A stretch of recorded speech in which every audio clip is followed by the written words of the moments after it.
I'm going to speak as an American because I'm an American and this is the way where I've grown up. So this may or may not um,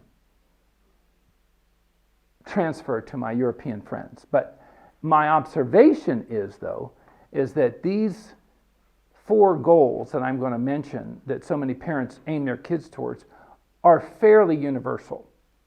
But in the world that I grew up in, the primary goal of a parent is to raise a successful child, a person that goes into adulthood and they succeed. And the way you measure that success is four ways: wealth, beauty, power, and fame.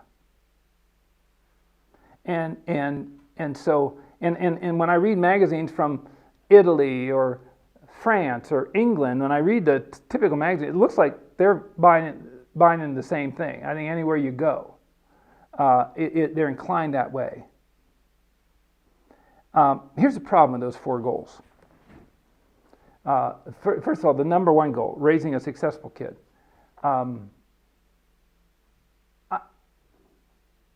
It is not a biblical goal. Not a biblical goal at all. And as far as the ways we measure it, wealth, beauty, power, fame, there's nothing wrong. First of all, there's nothing wrong with growing up to be successful, and there's nothing wrong with wealth, beauty, power, and fame in and of themselves. But you got to know that God places no priority on those in the Bible. There's nothing wrong with them, but He places no priority on them. But what if those are the driving goals of my life? And I've actually set them up. That's what I'm living for, or I put that on my kids. And this is where parents do it a lot: education, sports, how they look and present, entertainment, all that stuff. And so if I'm doing that, and that's my primary goal, God places no priority on it. Secondly, you don't even need God's help to do that.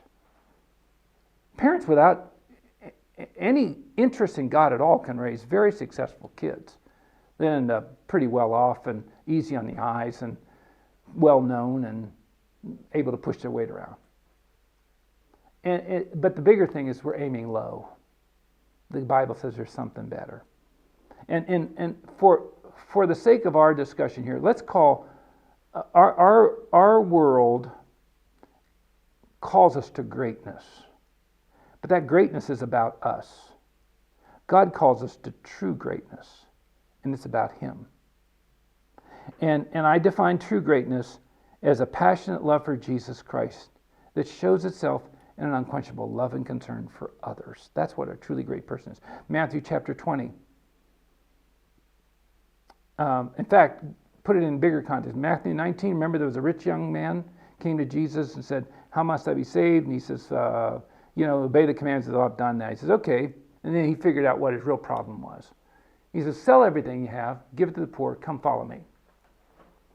And this was not, by the way, something he was saying to everybody. He was just saying to this guy. He knew this guy's problem.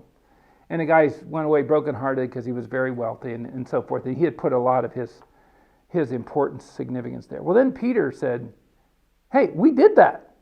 We did exactly what you said. He says, well, guess what? When you get into the kingdom, you're each going to sit on thrones in the kingdom.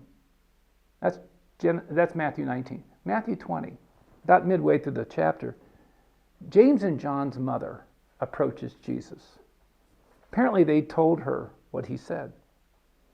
He came to him and said, I have a request. What is it? And he said, when these guys get into heaven, could my boys be the one that sits on your immediate left and your immediate right on those thrones when you get in heaven? See, there's nothing new about the success illusion. It's as old as time. This is all success-wise stuff.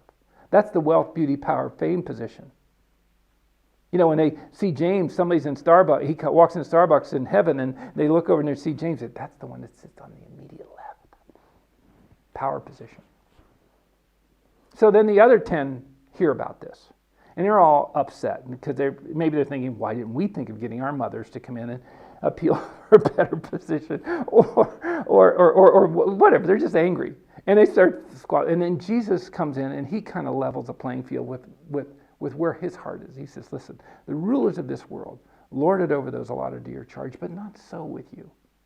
Whoever wants to be greatest in the kingdom of heaven should be servant of all. Just as the Son of Man didn't come to be served, but to serve and to give his life a ransom for many. So Jesus framed what greatness is. And it starts with this passionate love for God, and it shows itself outwardly towards the needs of others. And there's four